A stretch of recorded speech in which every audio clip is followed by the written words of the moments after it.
बिठा रखा था 15 दिन के लिए कि पूरी फैमिली के कपड़े वो अच्छी तरीके से सिले। टेलर घर में था, सबके कपड़े बन रहे थे, फिटिंग चेक हो रही थी। इस तरह से 15 दिन गुजर गए। टेलर का काम खत्म हुआ, टेलर चला गया। घर में जिस बच्चे की शादी थी उसका घर डेकोरेट किया गया था, फर्नीचर अच्छे बना दिए गए थे, अच्छा बना दिया गया था, सब कुछ हुआ।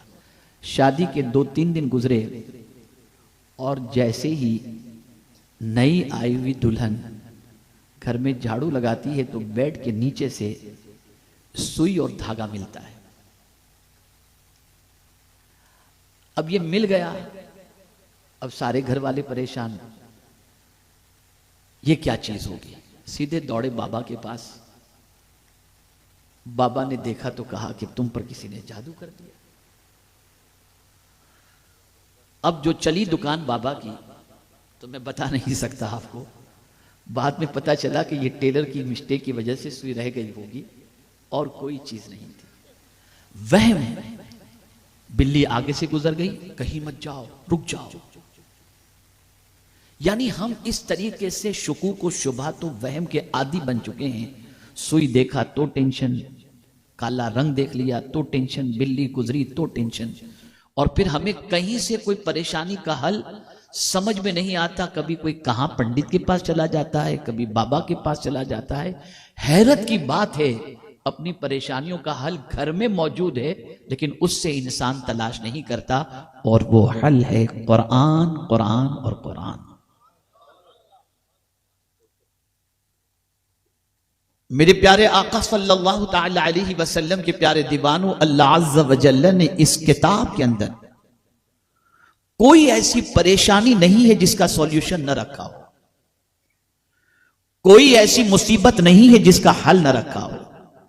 सारी कायनात मिल करके भी जो मुसीबत दूर नहीं कर सकती, अल्लाह ने उसका हल भी अपनी किताब के अंदर रखा है। लेकिन अफसोस के साथ ये कहना पड़ता है, जिस कौम अल्लाह अज़्ज़ व जल्ल ने ये किताब अता फरमाई, वो कौम इतना तो जानती है कि ये अल्लाह की किताब है, अजमत वाली किताब है, बुलंदी पर रखने वाली किताब है, मरने के बाद फायदा पहुंचाने वाली किताब है, लेकिन जीते जी इस किताब से फायदा उठाने का कोई प्लान है ही नहीं।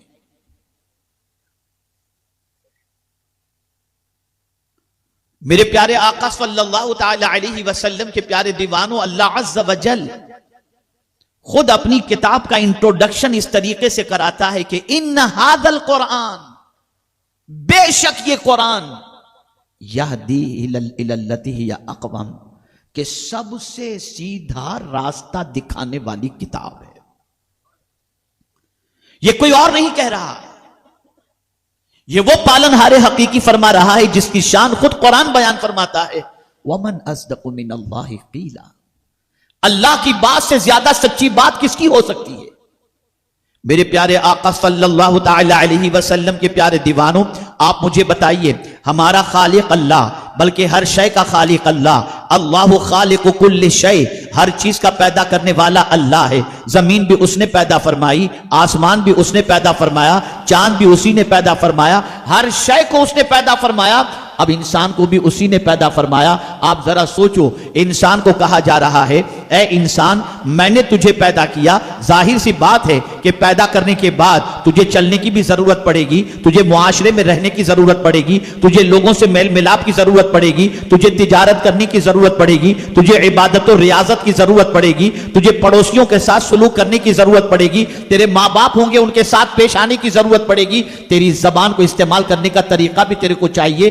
सारी चीजों के हवाले से एक किताब अल्लाह ने अता फरमा दी। ऐ मेरे बंदे, मैंने पैदा किया है और मैं तुझे एक किताब दे रहा हूं। अब सुन ले, अगर इस किताब के डायरेक्शन को तू फॉलो करेगा, इस किताब के बताए हुए तरीके पर तू फॉलो करेगा, तो तेरी दुनिया भी संवर जाएगी और तेरी आखिरत भी संवर जाएगी। ऐ रसूल आज़म सल्लल्लाहु ताला अलैहि वसल्लम के दीवानों, मैं अगर मुख्तलिफ मौज़ूआत की तरफ आपकी तवज्जो को मबज़ूल करके गुफ्तगू करना चाहूं तो मैं समझता हूं हर मौजू और हर टॉपिक उसके लिए वक्त दरकार है। लेकिन आज मुझे आपको समझाना है, दौड़ का जमाना चल रहा है, भागने का जमाना चल रहा है। आप जहां देखें इंसान दौड़ता नजर आएगा, भागता नजर आएगा। बड़ी अजीब सिचुएशन है, चल भी नहीं रहा, अब तो नमाज में भी जल्दी जल्दी हो गई, हर चीज में इंसान जल्दी चाहता है, भागता हुआ नजर आ रहा है।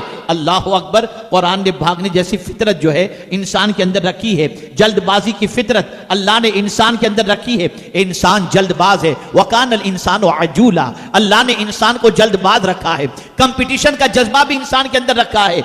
एक इंसान किसी का मकान देखता है तो सोचता है इससे बेहतर मैं बना लूं, किसी का बंगला देखता है तो सोचता है इससे बेहतर बना लूं, किसी का डेकोरेशन देखता है तो सोचता है इससे बेहतर बना लूं, माल के मामले में आगे निकल जाऊं, इसके मामले में आगे निकल जाऊं। ये एक इंसान की फितरत है, इंसान ये कोशिश करता है, इंसान इसके सिलसिले में मेहनत भी करता है और तमन्ना भी करता है। अब तो शादियों के खाने में भी कंपटीशन है, इसने 5 डिश रखी मैं 10 डिश रखूंगा, इसने 10 डिश रखी मैं 20 डिश रखूंगा। और अभी अभी मैं ताजा तरीन वाकया आपको बताऊं, चंद दिनों पहले एक शख्स अपने बेटे की शादी के लिए कर्ज लिया था, कर्ज न चुकाने की बुनियाद पर खुदकुशी उसने कर ली। तो फितरते इंसानी के अंदर यह चीज है, आगे निकलना, दौड़ना, कंपटीशन। अब कुरान कहता है किधर भागो, किस तरफ जल्दी करो, किस तरफ दौड़ो। तो कुरान कहता है वसारिऊ इला मगफिरतिन मिन रब्बिकुम, तुम्हारे रब की मगफिरत की तरफ दौड़ो, जल्दी करो। मेरे प्यारे आका सल्लल्लाहु तआला अलैहि वसल्लम के प्यारे दीवानों, अब आप देखें मगफिरत हासिल करने की तरफ दौड़ने का हुक्म दिया जा रहा है। बख्शिश के परवाने के हुसूल को हासिल करने के लिए, बख्शिश के परवाने के हुसूल के लिए दौड़ने का हुक्म दिया जा रहा है। लेकिन मिजाज बदल गया, सोच बदल गई।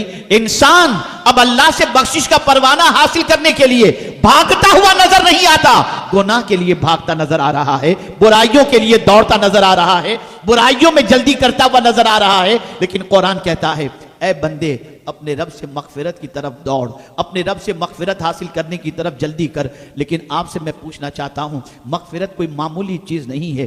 अल्लाह ने जिस तरफ भेजने का हुक्म दिया, ये इतना अजीम सरमाया है कि रसूल आजम सल्लल्लाहु अलैहि वसल्लम से भी अल्लाह अज़्ज़ व जल्ल ने इरशाद फरमाया, मेरे महबूब अपनी उम्मत के लिए, मोमिनीन और मोमिनात के लिए भी जो तुम्हें दुआ करनी है वो यही करो, वस्तगफिर लिल मुमिनीन वल मुमिनात, मोमिनीन और मोमिनात के लिए मगफिरत की दुआ करो। आप जानते हैं सैयदना अबू हुरैरा रदियल्लाहु मौला तबारक व तआला अन्हु, अल्लाहु अकबर, अल्लाहु अकबर, ज़ारो कतार रो रहे थे, बिस्यार रो रहे थे, इतना रो रहे थे कि आंसुओं से बिल्कुल जो है उनका चेहरा तर हो चुका था और आंसू बह रहे थे, गिरियोजारी फरमा रहे थे। लोगों ने पूछा हुजूर क्या बात है, आप क्यों इतना रो रहे हैं? जवाब में इरशाद फरमाते हैं, सुनो, सफर लंबा है और ज्यादा सफर कुछ भी नहीं। आखिरत का सफर बड़ा लंबा सफर है। यहां कितना जिएंगे नहीं मालूम। हमारे समी भाई सामने बैठे हुए हैं, इनके साथी असलम समी के नाम से बहुत मशहूर थे। ऐसा लगता है कि अभी हमारे दरमियान थे, अभी हमसे रुखसत हो गए। इंसान की जिंदगी का कोई भरोसा नहीं, कितना जी कर जिएगा, 50, 60, 70, 75 साल, और उसके बाद इंसान इस दुनिया से कुछ कर जाता है। लेकिन यही 50, 60, 70, 80 साल की जिंदगी को अच्छी तरीके से गुजारने के लिए इंसान न रात देखता है, न दिन देखता है, न सुबह देखता है, न शाम देखता है, बल्कि पूरा वक्त इसी में खर्च कर देता है। उसके पास तो इतना वक्त भी नहीं कि आखिरत के बारे में सोचे, जहां का सफर बड़ा लंबा है।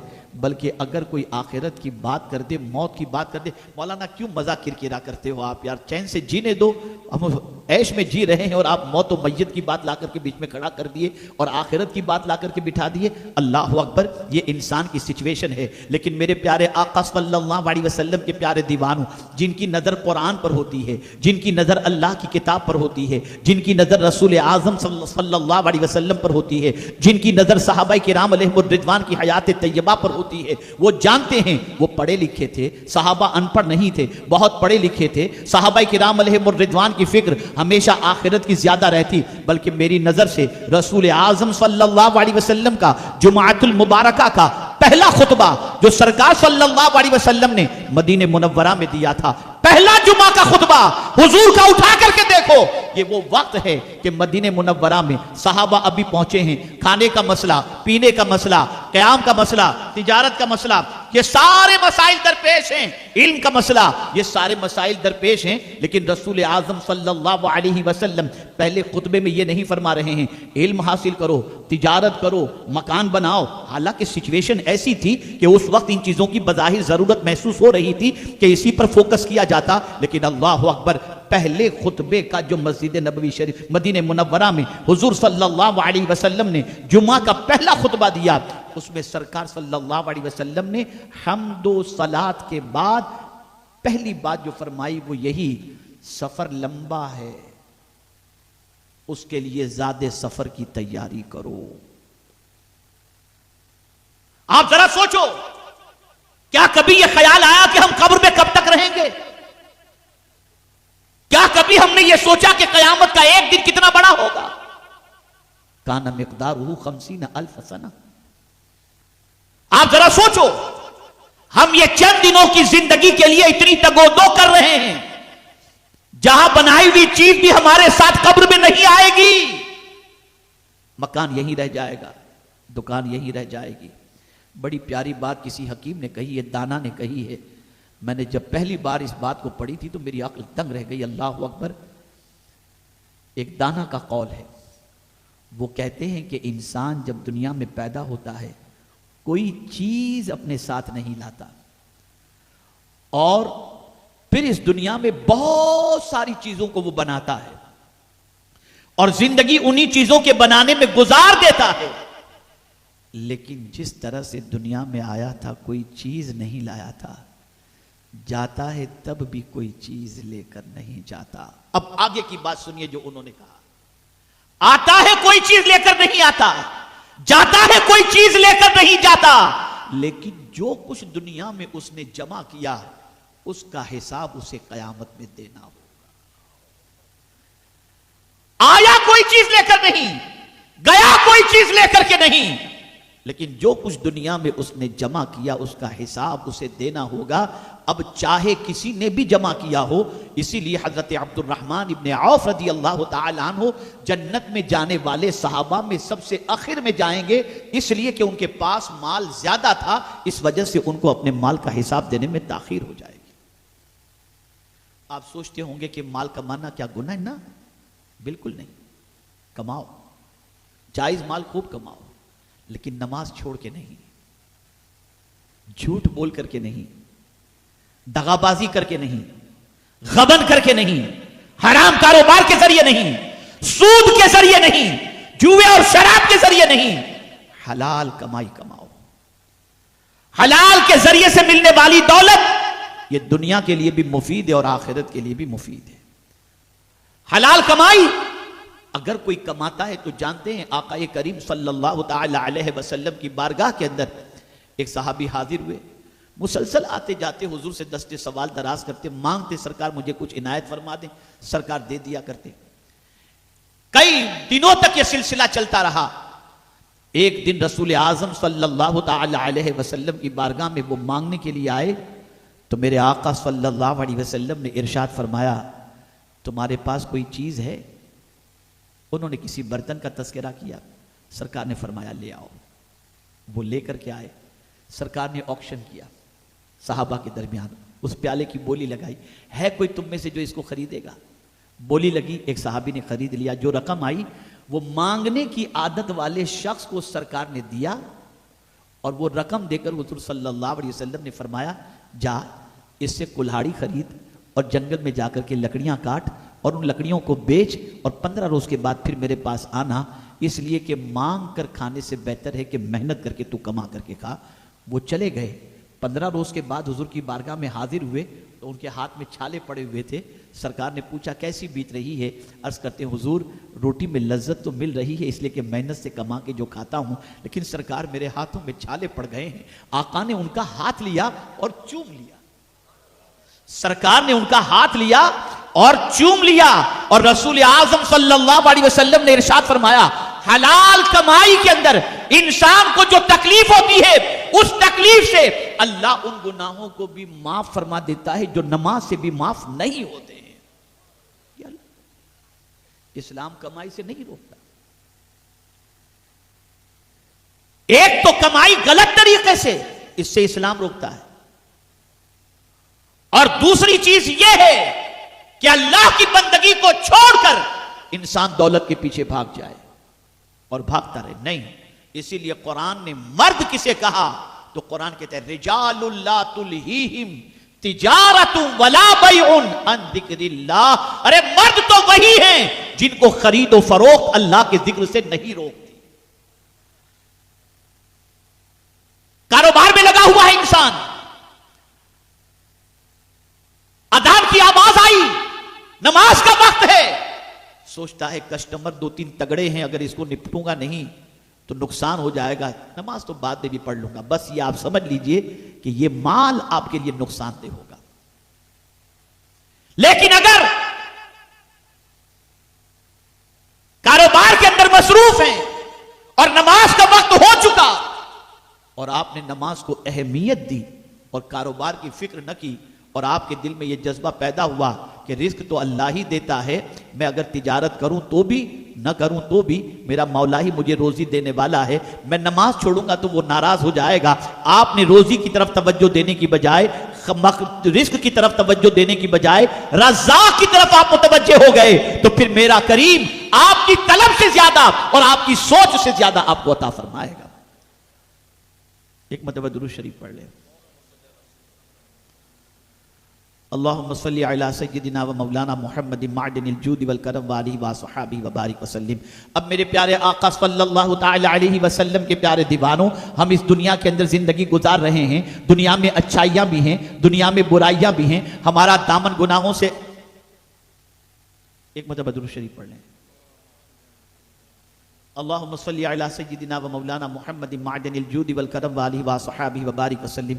हमारा दामन गुनाहों से आलूदा हो जाता है, लेकिन याद रखें कोई भी यहां गुनाहों से बच नहीं सकता। अल्लाह अकबर। अल्लाह अज़्ज़ व जल्ल के मासूम फरिश्ते और अंबिया किराम अलैहिमुस्सलातु व तस्लीम, रसूलान इज़ाम, अल्लाह अज़्ज़ व जल्ल ने इनको मासूम रखा, ये गुनाहों से महफूज हैं। बाकी हर कोई अगर ये तसव्वुर करे कि वो गुनाह से बच जाए, हाँ अल्लाह अज़्ज़ व जल्ल जिसे बचा ले वो बच सकता है, लेकिन ये दुनिया ऐसी है कि इंसान गुनाह के अंदर मुलव्विस हो जाता है। अल्लाह अज़्ज़ व जल्ल की नाफरमानी छोटे बड़े गुनाह की शक्ल में उससे सरजद हो जाती है। अब परवरदिगार क़यामत के दिन अगर हिसाब लेगा तो हम कैसे हिसाब दे सकेंगे? तो अल्लाह ने फरमाया अल्लाह की मग़फ़िरत की तरफ दौड़ो, नेकी के काम की तरफ दौड़ो। जिन कामों की वजह से अल्लाह अज़्ज़ व जल्ल बख्शिश फरमा देता है उन कामों की तरफ बढ़ो, उन कामों में जल्दी करो। हमारा हाल ये है, हम गुनाह में तो जल्दी करते हैं, नेकी में जल्दी करने के लिए तैयार नहीं, इसलिए कि नेकी का कोई कैश रिटर्न हमें नहीं मिलता, गुनाह में लज्जत मिलती है, गुनाह के अंदर अरमान पूरे होते हैं, गुनाह के अंदर शौक पूरा होता है,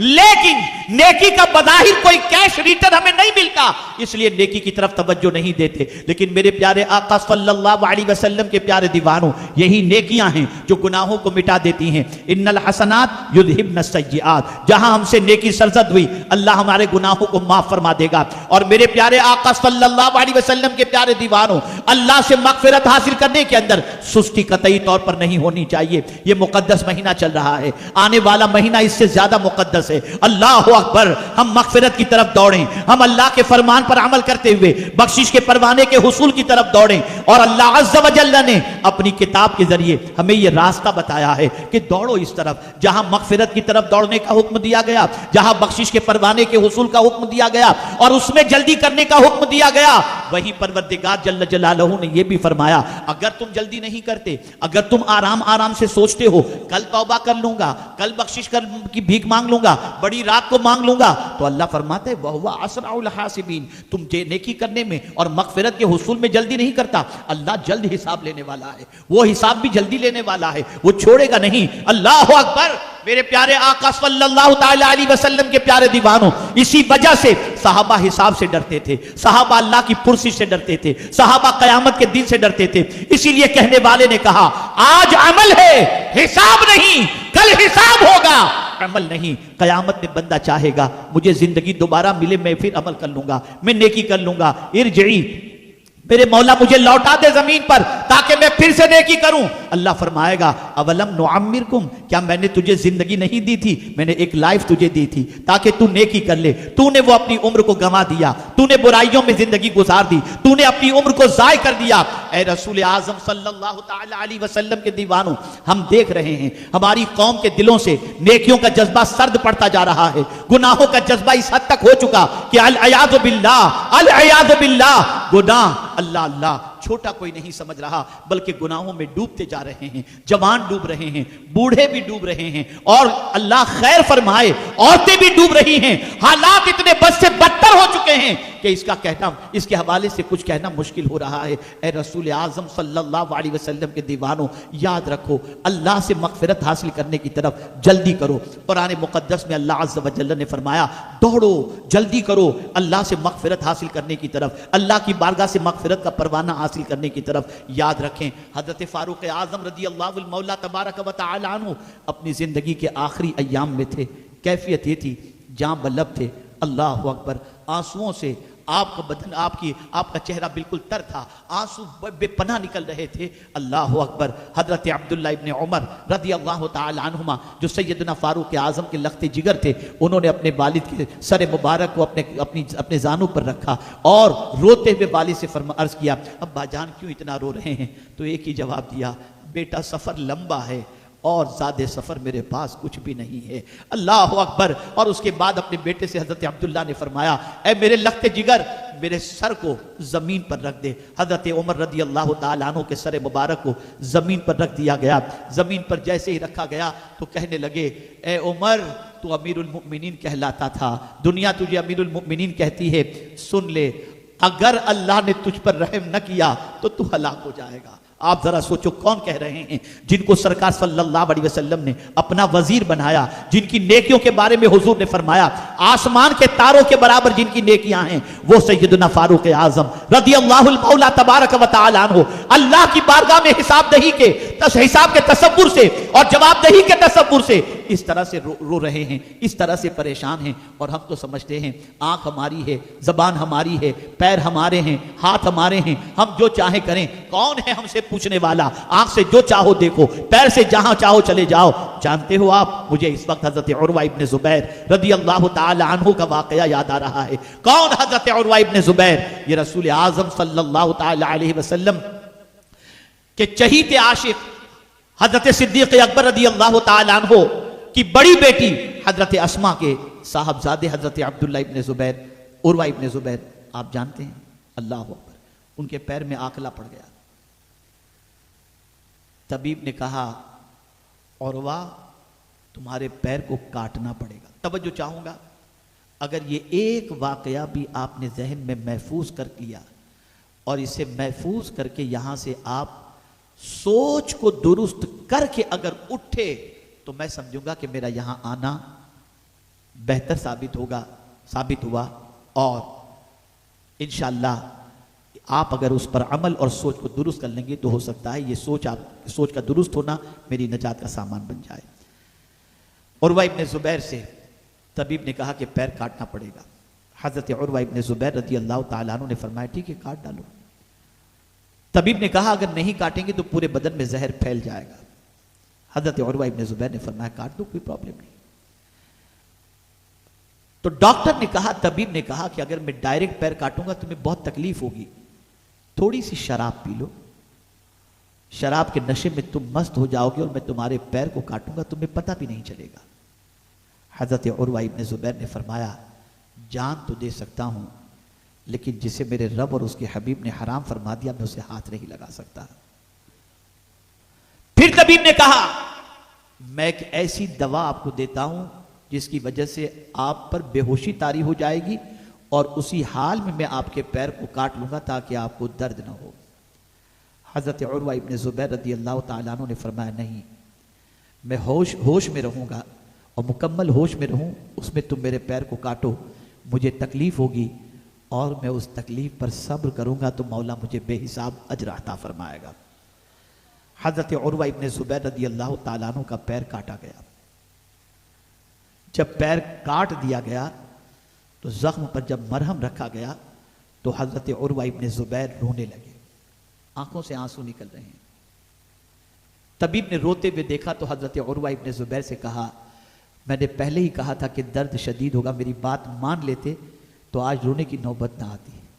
तो हजरत उर्वा इब्ने जुबैर रदी अल्लाह ताला अन्हु ने फरमाया, तुम क्या समझते हो मैं दर्द से रो रहा हूं? नहीं, ये मेरे शुक्र के आंसू हैं। तवज्जो चाहूंगा, ये मेरे शुक्र के आंसू हैं। तबीब ने कहा, शुक्र के आंसू? कहा हां। अब जुमला सुनिए क्या है। हजरत उर्वा इब्ने जुबैर रदी अल्लाह ताला अन्हु ने कटे हुए पैर को अपने हाथों में लिया और हाथों में लेकर तबीब से कहते हैं, कयामत में ये पैर गवाही देगा कि इस पर चलकर मैं कभी गुनाह के रास्ते पर नहीं गया हूं, कभी गुनाह के रास्ते पर नहीं गया। ये पैर गवाही देंगे, ये हाथ गवाही देंगे, ये जबान गवाही देगी, ये आंख गवाही देगी, सब बोलेंगे कयामत के दिन। यहां तक कि ये स्कीन, इसको भी अल्लाह बोलने की कुव्वत अता करेगा। तो स्कीन वाले अल्लाह की बारगाह में स्कीन वाले स्कीन से कहेंगे, वकालू लिजुलूदिहिम लिमा शहिदतुम अलैना। कुरान कहता है जिल से कहा जाएगा कि तुम हमारे खिलाफ गवाही क्यों देते हो, क्यों बोल रही हो? स्कीन कहेगी, स्कीन से कहा जाएगा तो स्कीन कहेगी, अंतकनल्लाह, अल्लाह ने हमें बोलने की कुव्वत अता फरमाई है। आप जरा सोचो और अंदाजा लगाओ, आज बेखौफ खतर दामन पर गुनाहों के धब्बे लगा रहे हैं जिसने इतनी बड़ी जिंदगी अता फरमाई। जरा सोचो तो सही, आंख कोई दूसरा नहीं दे सकता, जबान जैसी चीज कोई नहीं दे सकता, हाथ जैसी नेमत कोई नहीं दे सकता, सुनने जैसी ताकत कोई नहीं दे सकता, चलने जैसे पैर कोई नहीं दे सकता। आप जरा सोचो, धड़कने वाले दिल जैसा दिल कोई नहीं दे सकता। अल्लाह ने ये सब कुछ, इतनी कीमती नेमतें हमें अता फरमाई हैं, तो क्या कयामत के दिन हिसाब नहीं लेगा हमसे? लेकिन हम भूल चुके हैं, हम भूल चुके हैं और हम इस दुनिया के अंदर इतने गुम हो चुके हैं कि हमें इस दुनिया से जाने का ख्याल ही नहीं है।